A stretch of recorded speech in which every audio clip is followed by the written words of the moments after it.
वेदांत जो आपको ज्ञान का आनंद देने में सहायता करे। गया यात्रा की विधि। अग्निदेव कहते हैं, यदि मनुष्य गया जाने को उद्यत हो तो विधि पूर्वक श्राद्ध करके तीर्थ यात्री का वेश धारण कर अपने गांव की परिक्रमा कर ले। फिर प्रतिदिन पैदल यात्रा करता रहे, मन और इंद्रियों को वश में रखे, किसी से कुछ न दान ले। गया जाने के लिए घर से चलते ही पग पग पर पितरों के लिए स्वर्ग में जाने की सीढ़ी बनने लगती है। यदि पुत्र पितरों का श्राद्ध करने के लिए गया चला जाए तो उससे होने वाले पुण्य के सामने ब्रह्म ज्ञान की क्या कीमत है। गौओं की संकट से छुड़ाने के लिए प्राण देने पर भी क्या उतना पुण्य होना संभव है? फिर तो कुरुक्षेत्र में निवास करने की भी क्या आवश्यकता है। पुत्र को गया में पहुंचा हुआ देखकर पितरों के यहाँ उत्सव होने लगता है। वे कहते हैं, क्या ये हमारे पैरों से भी जल का स्पर्श करके हमारे तर्पण के लिए नहीं देगा? ब्रह्म ज्ञान, गया में किया हुआ श्राद्ध, गौशाला में मरण और कुरुक्षेत्र में निवास, ये मनुष्यों की मुक्ति के 4 साधन हैं। नरक के भय से डरे हुए पितर पुत्र की अभिलाषा रखते हैं। वे सोचते हैं जो पुत्र गया में जाएगा वो हमारा उद्धार कर देगा। मुंडन और उपवास ये सब तीर्थों के लिए साधारण विधि है। गया में तीर्थ में काल आदि का कोई नियम नहीं है। वहां प्रतिदिन पिंडदान देना चाहिए। जो वहां 3 पक्ष 1.5 मास निवास करता है वो 7 पीढ़ी तक के पितरों को पवित्र कर देता है। अष्टका तिथियों में, आभ्योदिक कार्यों में तथा पिता आदि की शयाह तिथि को भी वहां गया में माता के लिए पृथक श्राद्ध करने का विधान है। अन्य तीर्थों में स्त्री का श्राद्ध उसके पति के साथ ही होता है। गया में पिता आदि के क्रम से नव देवताक तथा 12 देवता तक श्राद्ध करना आवश्यक है। पहले दिन उत्तर मानस तीर्थ में स्नान करें। परम पवित्र उत्तर मानस तीर्थ में किया हुआ स्नान आयु और आरोग्य की वृद्धि, संपूर्ण पाप राशियों का विनाश तथा मोक्ष की सिद्धि करने वाला है। अतः वहां अवश्य स्नान करें। स्नान के बाद पहले देवता और पितर आदि का तर्पण करके श्राद्ध करता पुरुष पितरों को पिंडदान दे। तर्पण के समय ये भावना करे कि मैं स्वर्ग, अंतरिक्ष और भूमि पर रहने वाले संपूर्ण देवताओं को तृप्त करता हूँ। अंतरिक्ष तथा भूमि के देवता आदि एवं पिता माता का आदि का तर्पण करें। फिर इस प्रकार कहें, पिता, पितामह और प्रपितामह, माता, पितामही और प्रपितामही तथा मातामह, प्रमातामह और वृद्ध प्रमातामह, इन सबको तथा अन्य पितरों को भी उनके उद्धार के लिए मैं पिंड देता हूँ। सोम, मंगल, बुध स्वरूप तथा बृहस्पति, शुक्र, शनैश्वर, राहु और केतु रूप भगवान सूर्य को प्रणाम है। उत्तर मानस तीर्थ में स्नान करने वाला पुरुष अपने समस्त कुल का उद्धार कर देता है। सूर्य देव को नमस्कार करके मनुष्य मौन भाव से दक्षिण मानस तीर्थ को जाए और ये भावना करे, मैं पितरों की तृप्ति के लिए दक्षिण मानस तीर्थ में स्नान करता हूँ। मैं गया में इसी उद्देश्य से आया हूँ, मेरे संपूर्ण पितर स्वर्गलोक को चले जाएं। तदनंतर श्राद्ध और पिंडदान करके भगवान सूर्य को प्रणाम करते हुए इस प्रकार कहे, सबका भरण पोषण करने वाले भगवान भानु को नमस्कार है। प्रभो, आप मेरे अभ्युदय के समय साधक हूँ, मैं आपका ध्यान करता हूँ। आप मेरे संपूर्ण पितरों को भोग और मोक्ष देने वाले हूँ। कव्याट, अनल, सोम, यम, यरमा, अग्निश्वात, बहिर्श्वत तथा आजप्य नाम वाले महाभाग पितृ देवता यहाँ पदार्पण करें। आप लोगों के द्वारा सुरक्षित जो मेरे माता पिता, मातामह आदि पितर हैं, उनको पिंडदान करने के उद्देश्य से मैं इस गया तीर्थ में आया हूँ। मुंड पृष्ठ के उत्तर भाग में देवताओं और ऋषियों से पूजित जो कनखल नामक तीर्थ है वो तीनों लोकों में विख्यात है। सिद्ध पुरुषों के लिए जिनकी जीभ लपलपाती रहती है उस तीर्थ की प्रतिदिन रक्षा करते हैं। वहां स्नान करके मनुष्य इस भूतल पर सुखपूर्वक क्रीड़ा करते हैं और अंत में स्वर्गलोक को जाते हैं। तत्पश्चात महानदी में स्थित परम उत्तम फल्गु तीर्थ पर जाएं। ये नाग, जनार्दन, कूप, वट और उत्तर मानस से भी उत्कृष्ट है। इसे गया का शिरोभाग कहा गया है। गया शिर को ही फल्गु तीर्थ कहते हैं। ये मुंड पृष्ठ और नग आदि तीर्थ की अपेक्षा सार से भी सार वस्तु है। इसे आभ्यंतर तीर्थ कहा गया है, जिसमें लक्ष्मी, कामधेनु, गौ, जल और पृथ्वी सभी फलदायक होते हैं तथा जिससे दृष्टि रमणीय मनोहर वस्तुएं फलित होती है, वो फाल्गु तीर्थ है। फाल्गु तीर्थ किसी हल्के फुल्के तीर्थ के समान नहीं है। फाल्गु तीर्थ में स्नान करके मनुष्य भगवान गदाधर का दर्शन करे तो इससे पुण्यात्मा पुरुषों को भी क्या प्राप्त नहीं होता। भूतल पर समुद्र पर्यंत जितने भी तीर्थ और सरोवर हैं वे सब प्रतिदिन एक बार फल्गु तीर्थ में जाया करते हैं। जो तीर्थराज फल्गु तीर्थ में श्रद्धा के समान स्नान करता है उसका वो स्नान पितरों को ब्रह्मलोक की प्राप्ति कराने वाला तथा अपने लिए भोग और मोक्ष की सिद्धि करने वाला होता है। श्राद्ध करता पुरुष स्नान के पश्चात भगवान ब्रह्मा जी को प्रणाम करे। उस समय इस प्रकार कहे, कलयुग में सब लोग महेश्वर के उपासक हैं, किंतु इस गया तीर्थ में भगवान गदाधर उपास्य देवता हैं। वहां लिंग स्वरूप ब्रह्मा जी का निवास है। उन्हीं महेश्वर को मैं नमस्कार करता हूं। भगवान गदाधर वासुदेव, बलराम संकर्षण, प्रद्युम्न, अनिरुद्ध, नारायण, ब्रह्मा, विष्णु, नरसिंह तथा वराह आदि को मैं प्रणाम करता हूँ। तदनंतर श्री गदाधर का दर्शन करके मनुष्य अपनी 100 पीढ़ियों का उद्धार कर देता है। दूसरे दिन धर्माण्य तीर्थ का दर्शन करें। वहां मतंग मुनि के श्रेष्ठ आश्रम में मतंग वापी के जल में स्नान करके श्राद्ध करता पुरुष पिंडदान करें। वहां मतंगेश्वर एवं सुसिद्धेश्वर को मस्तक झुकाकर इस प्रकार कहे, संपूर्ण देवता प्रमाणभूत होकर रहें, समस्त लोकपाल साक्षी हों, मैंने इस मतंग तीर्थ में आकर पितरों का उद्धार कर दिया। तत्पश्चात ब्रह्म तीर्थ नामक कूप में स्नान, तर्पण और श्राद्ध आदि करें। उस कूप और यूप के मध्य भाग में किया हुआ श्राद्ध 100 पीढ़ियों का उद्धार करने वाला है। वहां धर्मात्मा पुरुष महाबोधि वृक्ष को नमस्कार करके स्वर्गलोक का भागी होता है। तीसरे दिन नियम एवं व्रत का पालन करने वाला पुरुष ब्रह्म सरोवर नामक तीर्थ में स्नान करे।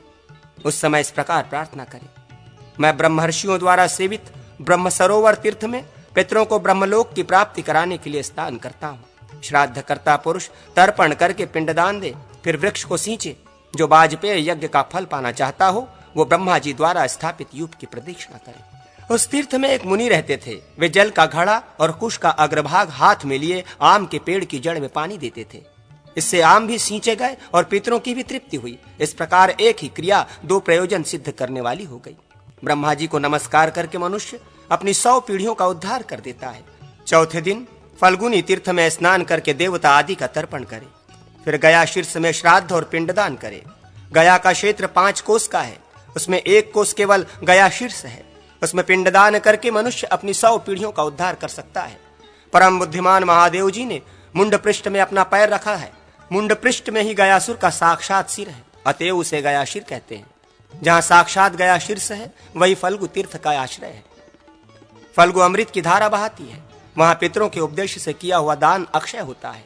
दशवाश्वमेघ तीर्थ में स्नान तथा ब्रह्मा जी का दर्शन करके महादेव जी के चरण रुद्रपाद का स्पर्श करने पर मनुष्य पुनः इस लोक में जन्म नहीं लेता। गया शीर्ष में शमी के पत्ते बराबर पिंड देने से भी नरकों में पड़े हुए पितर स्वर्ग को चले जाते हैं और स्वर्गवासी पितरों को मोक्ष की प्राप्ति होती है। वहां खीर, आटा, सत्तू, चरु और चावल से पिंडदान करें। तिल मिश्रित गेहूं से भी रुद्रपाद में पिंडदान करके मनुष्य अपनी 100 पीढ़ियों का उद्धार कर सकता है।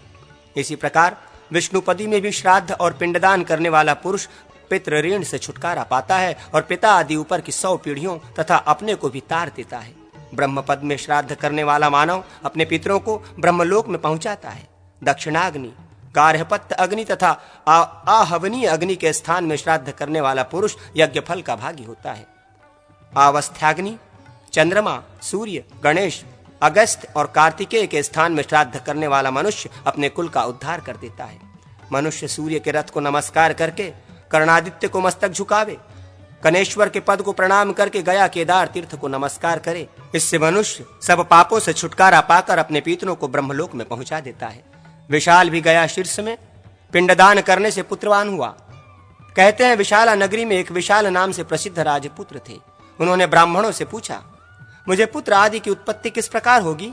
ये सुनकर ब्राह्मणों ने विशाल से कहा, गया में पिंडदान करने से तुम्हें सब कुछ प्राप्त होगा। तब विशाल ने भी गया शीर्ष में पितरों को पिंडदान दिखा। उस समय आकाश में उन्हें 3 पुरुष दिखाई दिए जो क्रमशः श्वेत, लाल और काले थे। विशाल ने उनसे पूछा, आप लोग कौन हैं? उनमें से एक श्वेत वर्ण वाले पुरुष ने विशाल से कहा, मैं तुम्हारा पिता हूं, मेरा वर्ण श्वेत है। मैं अपने शुभ कर्म से इंद्रलोक में गया था।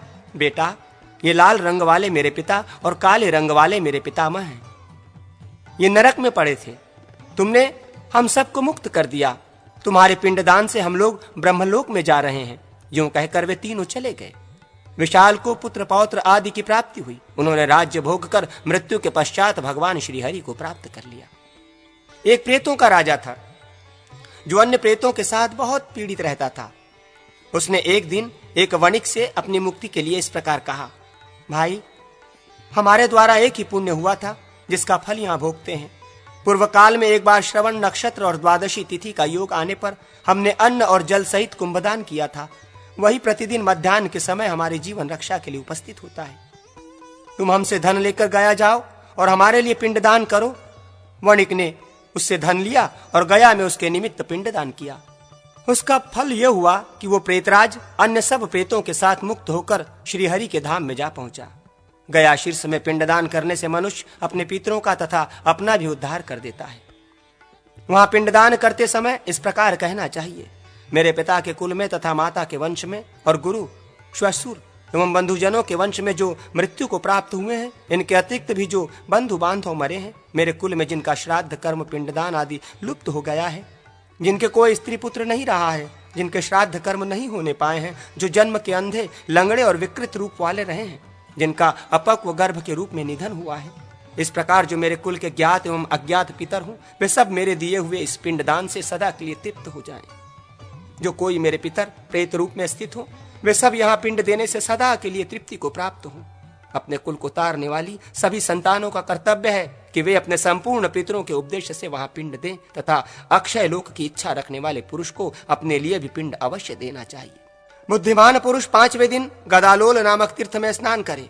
उस समय इस मंत्र का पाठ करें, भगवान जनार्दन, जिसमें आपकी गदा का प्रक्षालन हुआ था, उस अत्यंत पावन गदालोल नामक तीर्थ में मैं संसार रूपी रोग की शांति के लिए स्नान करता हूं। अक्षय स्वर्ग प्रदान करने वाले अक्षय वट को नमस्कार है, जो पिता पितामह आदि के लिए अक्षय आश्रय है तथा सब पापों का क्षय करने वाला है। उस अक्षय वट को नमस्कार है, जो प्रार्थना करके वट के नीचे श्राद्ध करके ब्राह्मण भोजन करावे। वहां एक ब्राह्मण को भोजन कराने से कोटि ब्राह्मणों को भोजन कराने का पुण्य होता है। फिर यदि बहुत से ब्राह्मणों को भोजन कराया जाए तब तो उसके पुण्य का क्या कहना है। वहां पितरों के उपदेश से जो कुछ दिया जाता है वो अक्षय होता है। पितर उसी पुत्र से अपने को पुत्रवान मानते हैं, जो गया में जाकर उनके लिए अन्नदान करता है। वट को तथा वटेश्वर को नमस्कार करके अपने प्रपितामह का पूजन करें। ऐसा करने वाला पुरुष अक्षय लोक में जाता है और अपनी 100 पीढ़ियों का उद्धार कर देता है। क्रम से हो या बिना क्रम से, गया की यात्रा महान फल देने वाली होती है।